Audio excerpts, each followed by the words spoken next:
கத்திரி வத்தலை வந்து எண்ணெயில் பொரித்து எடுத்துக்கலாம். ஃபஸ்ட்டு ஒரு 4 டேபிள் ஸ்பூன் நல்லெண்ணெய் விட்டு அதில் போட்டு நல்லா அப்பளம் மாதிரி பொரித்து தனியாக எடுத்து வச்சுக்கலாம். இப்போ பொரிஞ்சிருச்சு, எடுத்துடலாம். அதே எண்ணெயில் ஒரு 1/2 டீஸ்பூன் கடுகு போட்டுக்கோங்க. ஒரு 1/4 டீஸ்பூன் வெந்தயம் போட்டுக்கோங்க. ஒரு 100 கிராம் சின்ன வெங்காயம் 2ஆக கட் பண்ணி போட்டுக்கோங்க. வெங்காயம் பாதி வதங்கினா ஒரு 15 பல்லு பூண்டு போட்டுக்கோங்க. தக்காளி பழமாக ஒரு 5 தக்காளி போட்டுக்கோங்க. அளவுன்னு சொல்லணும்னா ஒரு 1/4 கிலோ. தக்காளி நல்லா வதங்கிருச்சு. இதுக்கப்புறம் நம்ம தூள் போட்டுக்கணும். நல்லா இந்த அளவுக்கு வதங்கிடணும், தொக்கு பதத்துக்கு.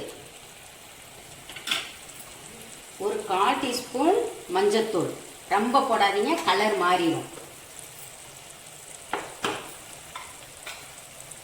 1 டீஸ்பூன் தனி மிளகாய்த்தூள் போட்டுக்கோங்க. வத்த குழம்பு பொடி நல்லா 1.5 டேபிள் ஸ்பூன் போட்டுக்கோங்க. காரம் உங்கள் விருப்பத்துக்கு ஏற்ற மாதிரி போட்டுக்கோங்க. போட்டு ஒரு செகண்டு நல்லா வதக்கி விடுங்க.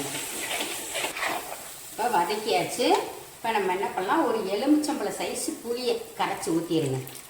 புளிப்பெல்லாம் கொஞ்சம் உங்கள் விருப்பத்துக்கு ஏற்ற மாதிரி போட்டுக்கோங்க. குழம்புக்கு தேவையான அளவு தண்ணி ஊற்றிக்கோங்க.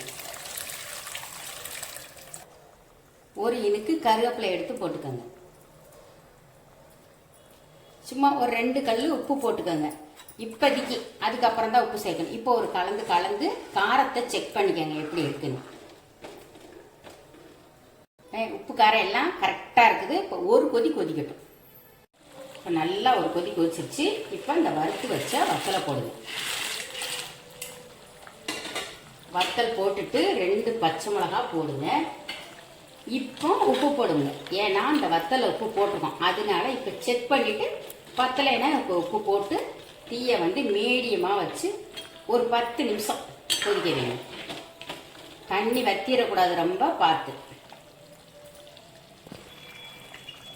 மூடி வச்சிடலாம். இப்படி கொஞ்சம் லைட்டாக திறந்த மாதிரி மூடி வைங்க. தீயை நல்லா மீடியமாக வச்சுருங்க. இப்போ கடைசியாக 1 டீஸ்பூன் வெல்லம் போட்டுக்கோங்க. வெல்லம் போட்டு ஒரு இனுக்கு கருவேப்பிலை போட்டுருங்க. போட்டுட்டு ஒரு 2 நிமிஷம் சிம்மில் வச்சு மூடி வைங்க. இப்போ திறக்கலாம். வாவ், இப்போ பாருங்கள், கடைசியாக 1 டீஸ்பூன் நல்லெண்ணெய் மேலாப்பில் குழம்புல ஊற்றிட்டு ஸ்டவ் ஆஃப் பண்ணிடுங்க. ஒரு அருமையான சுவையில் கத்திரிக்காய் வத்த குழம்பு ரெடி. இதை வச்சு சாப்பிட்டு பார்த்தீங்கன்னா அப்பா, உங்கள் வீட்டில் சாப்பாடே மிச்சம் இருக்காதுங்க, அந்த அளவுக்கு காலியாயிரும். அது அப்படியே ஒரு லைக்கை போடுங்க மறக்காமல். தேங்க்யூ.